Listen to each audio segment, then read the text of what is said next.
Good morning, student. Today we are going to start chapter 3 of political science, class 12th. Beta,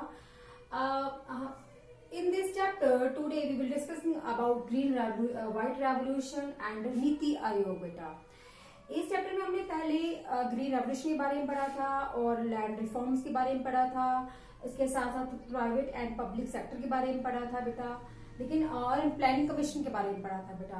लेकिन आज जो है हम इसके चैप्टर का एंड ऑफ द पार्ट है बेटा, तो इसमें आज व्हाइट रेवोल्यूशन के बारे में पढ़ेंगे बेटा. व्हाइट रेवोल्यूशन जो था बेटा, ये जो है वर्गीस कुरियन जो है बेटा, निक नेम जो है इसका बेटा, इसको मिल्कमैन ऑफ इंडिया के नाम से जाना जाता है. और he launched Anand company in Anand a town in Gujarat. Amul is a dairy corporation movement joined by 25 lakh milk producers in Gujarat. ये जो कोरियन थे, जो मिल्कमैन थे, इन्होंने आनंद नाम का एक शहर है बेटा गुजरात में, वहां पर एक जो है अमूल नाम की डेयरी जो है वो स्टार्ट की. और उसमें 25 लाख जो मिल्क प्रोड्यूसर थे उन्होंने काम किया, जिनके ज्वाइंट सेक्टर की बात कर लो, कोऑपरेटिव सेक्टर है ये वाला. सभी के सभी जो मिल्कमैन थे उन सभी ने साथ दिया. एक कोऑपरेटिव सोसाइटी के तहत जो है ये वाली जो है अमूल डेयरी खोली गई थी बेटा. The Amul pattern became a uniquely appropriate model for rural development and poverty reform.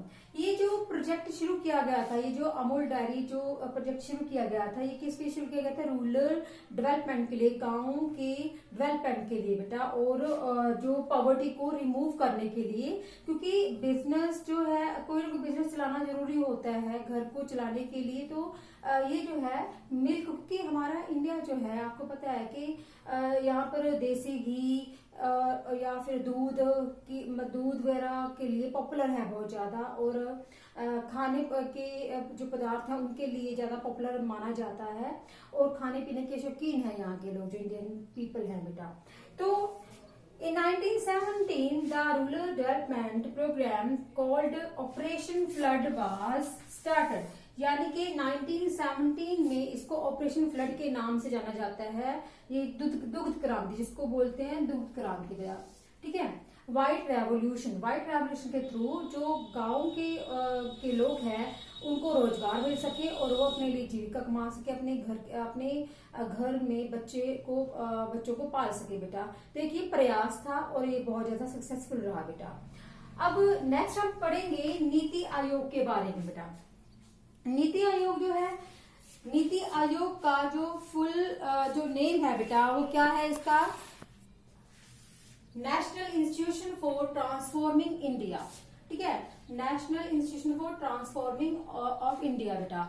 ये जो नीति आयोग है ये प्लानिंग कमीशन के नाम, मतलब प्लानिंग कमीशन को चेंज करके उसका नाम जो था बेटा नीति आयोग रख दिया गया था. और India is compose to ensure greater participation of state government in policy making.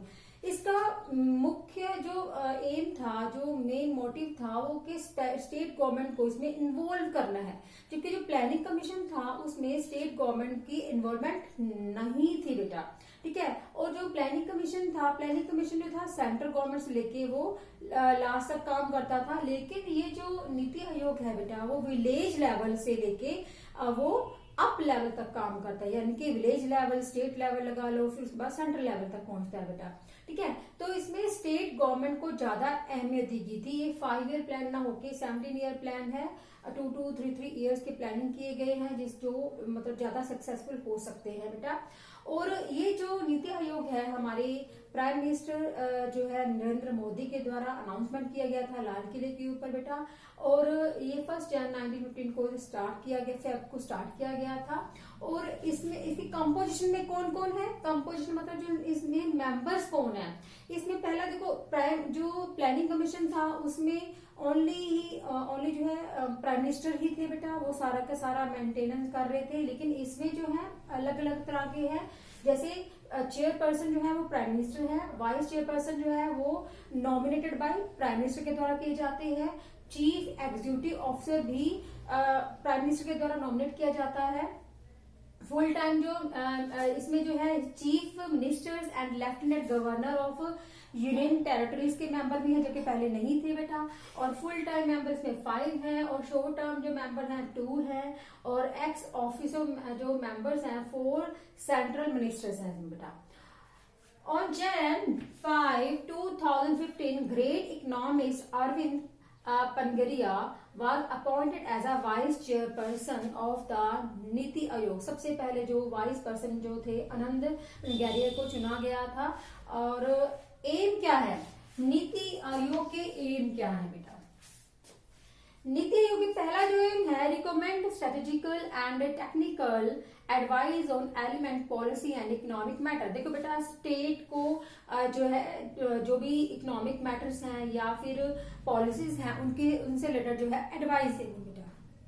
और develop mechanism for village level plan and aggregate these programs at higher level of government. ये जो प्लानिंग, ये जो नीति आयोग है ये स्टेट लेवल को cover करता है, यानी कि स्टेट मतलब पहले विलेज लेवल, यानी कि इसका मतलब क्या है कि पहले विलेज को कवर करो, उसमें डेवलपमेंट की जरूरत है। आफ्टर दैट फिर वो स्टेट, देन फिर उसके बाद सेंट्रल गवर्नमेंट में आते हैं बेटा। लेकिन प्लानिंग कमीशन पहले सेंट्रल गवर्नमेंट पे ही काम करता था, स्टेट गवर्नमेंट पे उसने कोई काम नहीं किया था बेटा। And third is serve as a think tank. ये एक जो है स्टेट गवर्नमेंट के लिए, विलेज लेवल के लिए, सेंट्रल गवर्नमेंट के लिए थिंक टैंक का काम करता है, सोचता है, उनके लिए प्लानिंग करता है, उनके लिए पॉलिसीज बनाता है, उनके लिए मॉडल तैयार करता है बेटा, ठीक है। And offer a platform for countries development. ये जो एक प्लेटफॉर्म है किसके लिए? एक कंट्री की डेवलपमेंट के लिए एक प्लेटफॉर्म है बेटा। And focus on technology of implementation of program. देखो बेटा, ये किसके ऊपर फोकस करता है? टेक्नोलॉजी के ऊपर, और उसके ऊपर इम्प्लीमेंट भी करता है कि कोई कमियां तो नहीं रह गई हैं। अब पहले क्या था, प्लानिंग कमीशन क्या करती थी बेटा? प्लानिंग कमीशन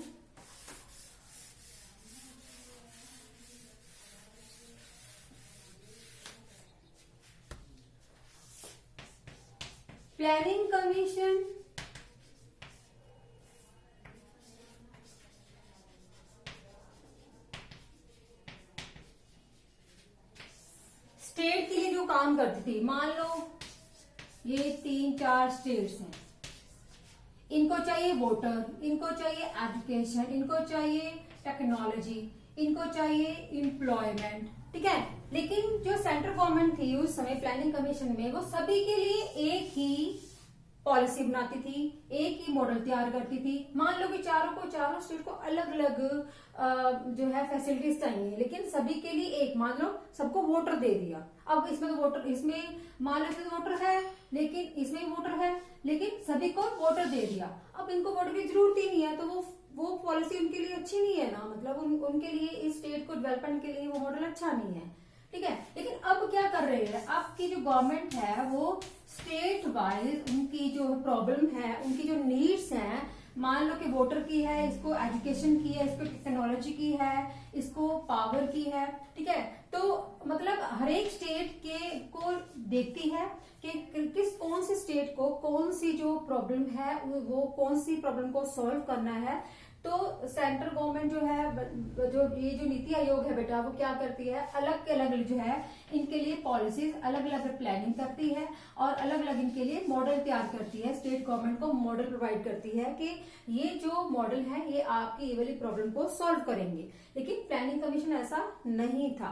तो इस वजह से ये जो फर्स्ट 5 ईयर प्लान जो थे, आपको मैंने बताया था, फर्स्ट और जो सेकंड जो 5 ईयर प्लान थे, पहला जो था एग्रीकल्चर के ऊपर ज्यादा बेस था, एग्रीकल्चर के ऊपर ज्यादा ध्यान दिया गया था। लेकिन अगर सेकंड 5 ईयर प्लान की बात करें, वो इंडस्ट्रीज के ऊपर ज्यादा ध्यान दिया गया था। लेकिन अगर क्रिटिक्स की बात करें तो उन्होंने कहा कि प्राइवेट सेक्टर के ऊपर ध्यान नहीं दिया गया, इंडस्ट्रियलाइजेशन के ऊपर ध्यान नहीं दिया गया। लेकिन दूसरों क्रिटिक्स की बात करें तो वो कहते थे कि इंडस्ट्रियलाइजेशन के ऊपर ज्यादा ध्यान दिया गया था बजाय एग्रीकल्चर हमारा मेन फोकस होना चाहिए था, क्योंकि एग्रीकल्चर से ही इंडस्ट्री जो है वो डेवलप हो सकती है, उसी से ही primary, secondary and tertiary sector जो है वो डेवलप हो सकते हैं। लेकिन अब नीति आयोग का मानना है कि 5 ईयर लंबा प्लान खींचने के बजाय इसको 2 to 3 ईयर्स के अकॉर्डिंग प्लानिंग किया जाए। 17 ईयर प्लान है ये, और उसके अकॉर्डिंग स्टेट को जो है उनकी जरूरत के अकॉर्डिंग जो है बेटा उनको फंड दिए जाए, उनको वैसी टेक्नोलॉजी दी जाए, उनके लिए वैसे प्लानिंग की जाए ताकि वो डेवलप हो सके बेटा। ठीक है, तो सो स्टूडेंट ये जो चैप्टर है यहाँ पर ही खत्म होता है बेटा। नेक्स्ट चैप्टर हम करेंगे बेटा। अब इस चैप्टर के आपने क्या नोट्स बनाने हैं, जो भी आपको क्वेरी होगी आप मुझसे पूछ सकते हैं बेटा। ठीक है, okay, hope you understood about this chapter. Okay, thank you, have a nice day.